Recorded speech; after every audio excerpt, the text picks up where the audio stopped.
Now that we have a clear understanding of the rent and buy scenarios, let's jump into the analysis using the numbers that I generated in ES Planner.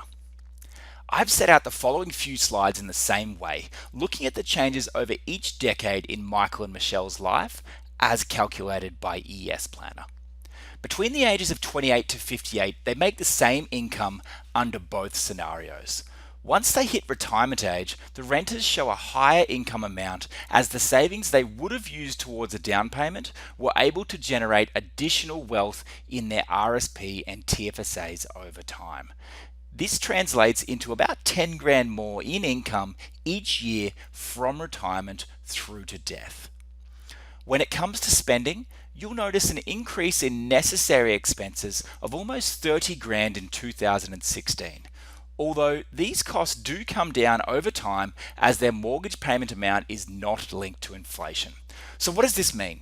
Due to the time value of money, the $3,100 that they pay each month in 5 years' time is worth less in 2016 dollars than the $3,100 they pay each month in 2016.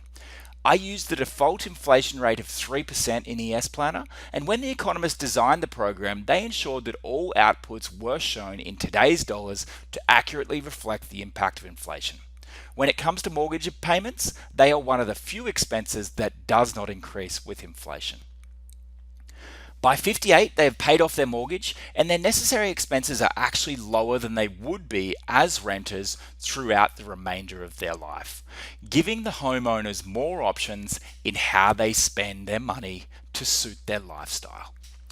Total spending is similar under both scenarios, although when the renters made the decision not to use their savings as a down payment, these savings grew into more wealth, allowing them to spend a little over $5,000 more each year as renters during their retirement. Please note, we haven't tapped into the homeowners' equity to fund their lifestyle, nor have they sold their homes and downsized to make the most of their wealth during their lifetime, although these are options that could be available to them.